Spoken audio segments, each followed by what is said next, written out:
right and look to your left. Thousands have gathered here to stand in solidarity with our homeland, to stand united as a people, a nation, and as a family.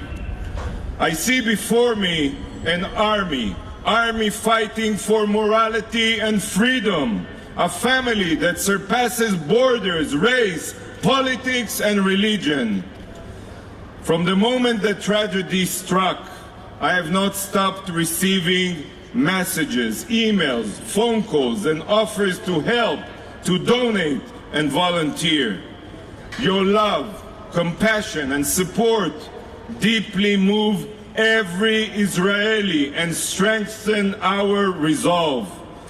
I am overwhelmed by emotion to see your endless love for the Jewish homeland. Your love is an integral part of our resilience.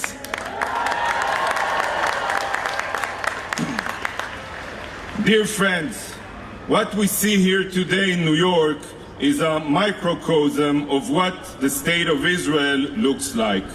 In Israel, rallying around the flag is not an abstract concept. In Israel, it is a living reality. I know of no other country where in times of war, more people come in than those living. I know of no other country where when tragedy strikes, every man, woman, and child rushes to help. Reservists have enlisted in the hundreds of thousands. Grandfathers are donning their uniforms. Volunteers of every age, not going to school, not going to work, but using every fiber of their being to support our brave soldiers. In Israel, we don't flee the battle. We run towards it. We run towards it because we are a people of heroes, a resilient people,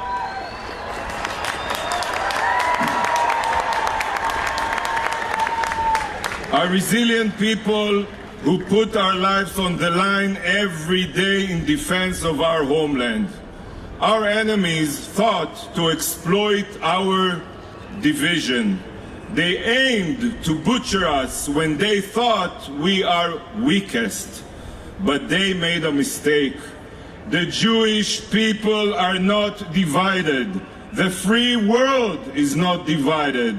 We are all standing together on a united front. One people, one heart, to battle the forces of evil.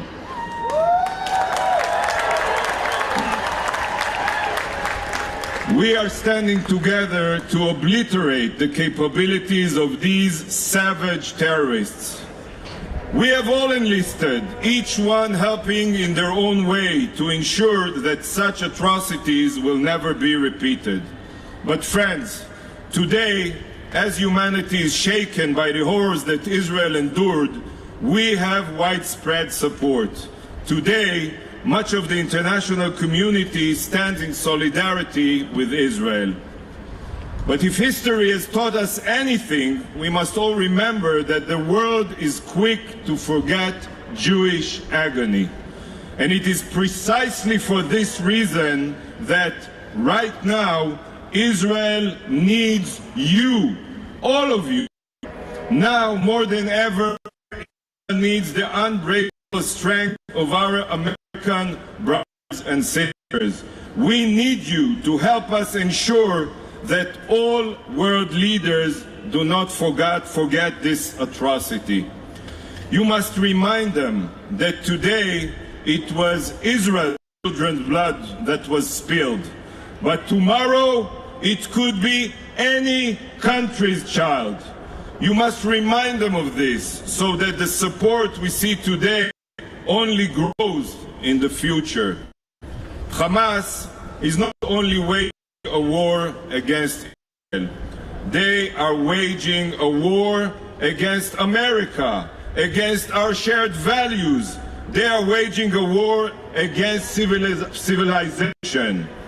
It is light against darkness, good against evil. So friends, At so many points in the history of the Jewish people and Israel, we have faced darkness. But we have always prevailed.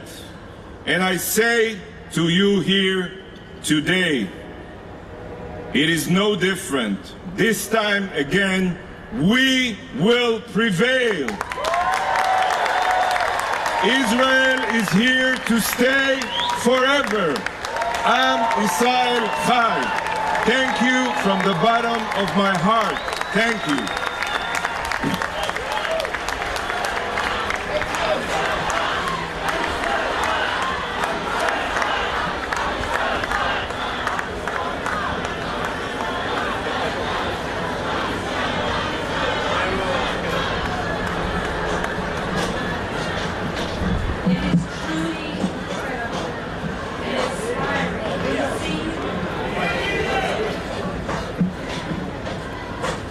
Hello.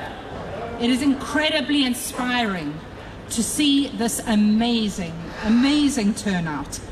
A sea of blue and white in support of our beloved Israel.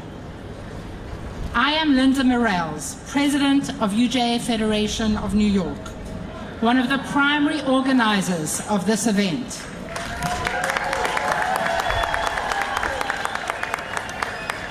I'm proud to say that UJA has already allocated $10 million from our endowment to support the life-saving work of our partners on the ground. And we are facilitating much, much more. We are urging our community to give as generously as possible to UJA to meet these massive needs that we know lie ahead. And we come together this evening, a united community, to share our strength and resilience with the people of Israel. We come together to say, we share your sorrow, and we pray for the safe and immediate return of the hostages. And we also come together to say to the world, we must denounce terror and unequivocally support the right of Israel to defend its citizens.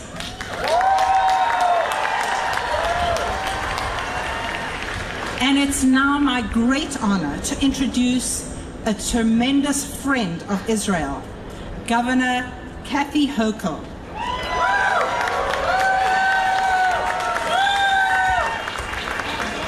Governor Hochul immediately offered her support publicly for Israel, and we are grateful that she is using the full power of her office to help keep our New York Jewish community safe. This is major. So thank you, Governor. Thank you so much for your friendship. Your support means the world to us. We are so appreciative.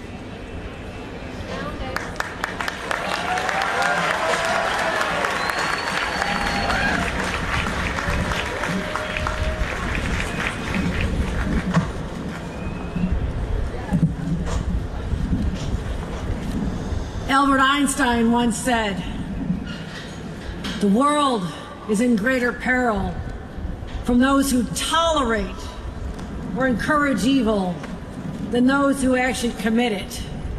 I stand here to tell you that New Yorkers will never tolerate evil, whether it's committed here in our homeland or in Israel. We'll never, ever tolerate evil. In such moments of darkness and in cruelty, yes, we are called upon to pray for peace, but justice first. There must be justice for the slaughter of babies and children and grandmothers and families torn apart by the horror of what happened to their loved ones. And that's exactly what we're going to continue to do. And I want to thank Linda for her support of the UJA and all of them. And yes, we will give generously.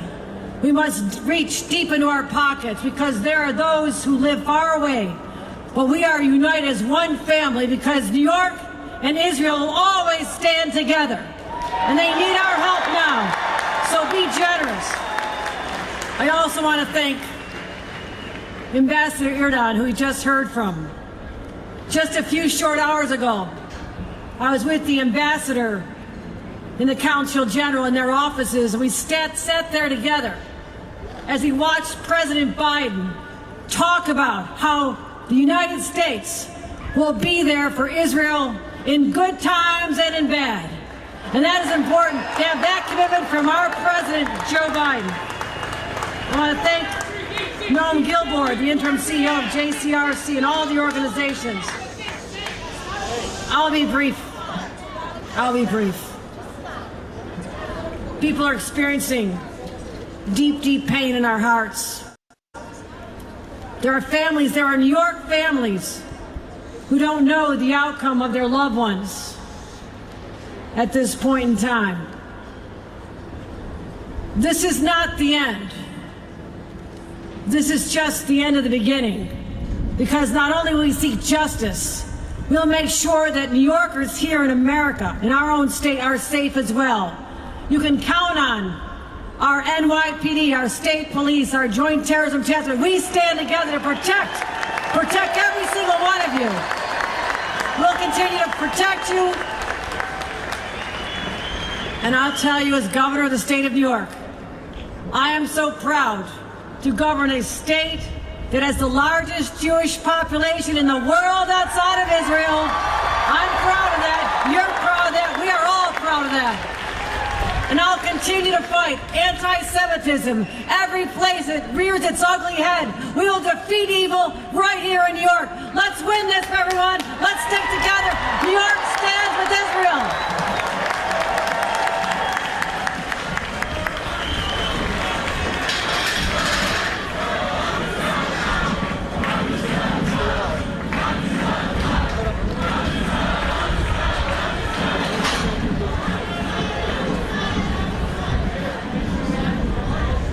Good evening. My name is Ben Gallab, and I serve as the president of the JCRC of New York, a proud member of the UJ network. I want to thank all the public officials who are here today standing by Israel. I particularly want to thank the governor for her kind remarks. I really want to thank you, though, all of you who are here today in person, for demonstrating to the world that New York stands arm in arm with our brothers and sisters in Israel during this most challenging time. Your presence matters, as do your voices. The horrors of the last few days are hard to comprehend. Try as I might, I can't even fathom the barbarity which has been displayed.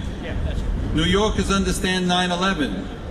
Imagine 10 times 9/11. That's what Israel had to withstand. And I think it was President Herzog who said that the last time so many Jews were slaughtered was during, God forbid, the Holocaust. With the viciousness of the terrorist attack on Israel so fresh in people's mind, there's clear, broad-based support for Israel's right to defense and to eliminate the immediate terrorist threat.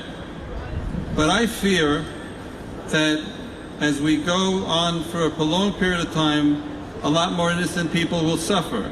And as the fighting goes on, we will see, and we're already seeing to some extent, some of the public officials assert that there's some kind of moral equivalency between the actions of the Israel Defense Forces and Hamas terrorist organization, as if an army which seeks to protect civilians as much as it possibly can is somehow no different than terrorists who actively seek out to murder babies, women, and children. As this war continues, I ask each of you to be on lookouts for signs of this dangerous pattern of the public's attention. Please continue to stand with Israel in the difficult days and weeks ahead as we are prepared to call out those leaders with weak moral compasses who attempt to sway public opinion in the wrong direction. We know if we're all together that won't happen, but we have to work together. I have the privilege of introducing the next speaker. We are very fortunate in New York. We have a mayor who's visited Israel 3 times, including just recently with the JCRC and UJA. We have a mayor who is very clear where he stands. And we have a mayor who does not espouse false moral equivalency. but speaks unequivocally in support of Israel. It is now my great honor to introduce the mayor, a true friend of Israel, the 110th mayor of the city of New York, Mayor Eric Adams.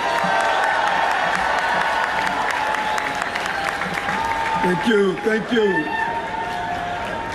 And I am not going to be long. I'm going to give you 4 words. This morning on my briefing, my special counsel, Lisa Zomberg, said something that I want us all to acknowledge. We've been through some tough time, New Yorkers. We are tough people. We saw the center of our trade collapse. We saw some of the horrific actions that played out on the stage of our city and our country. But she said something that hits me to my soul. She stated to our team, we are not all right. We are not all right when we see young girls pulled from their home and dragged through the streets. We are not all right when we see grandmothers being pulled away from their homes and children shot in front of their families. We are not all right when right here in the city of New York you have those who celebrate at the same time when the devastation is taking place in our city. We are not all right when Hamas believes that they are fighting on behalf of something in their destructive, despicable action that carried out. We are not all right when we still have hostages who have not come home to their family. We are not all right. And we're not going to say we have a stiff upper lip and act like everything is fine. Everything is not fine. Israel has a right to defend himself, and that's the right that we know. Your fight is our fight. Your fight is our fight. And right here in New York, we have the largest Jewish population outside of Israel. This is the place that our voices must raise and cascade throughout the entire country. We will not be all right until every person responsible for this act is held accountable. And we don't have to pretend. And I want to thank my religious leaders throughout this city of all religious groups who reached out to us and clearly stated that they denounce the hatred and the anti-Semitism that was displayed on one of the holiest days of the year. This was intentional, this was bitter, this was nasty, this was something that shows Hamas must be disbanded and destroyed immediately.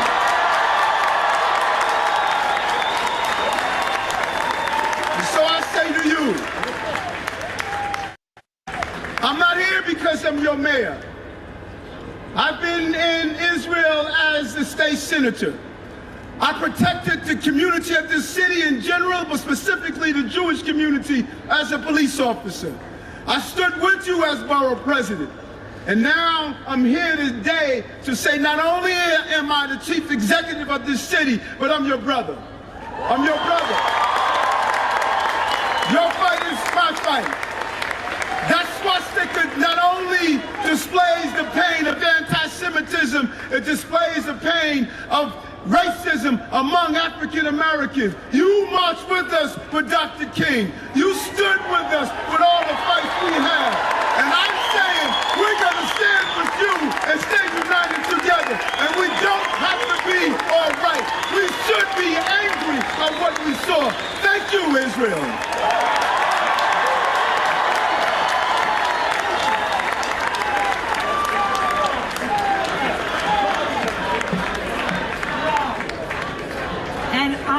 To thank my brother, the mayor. He was really standing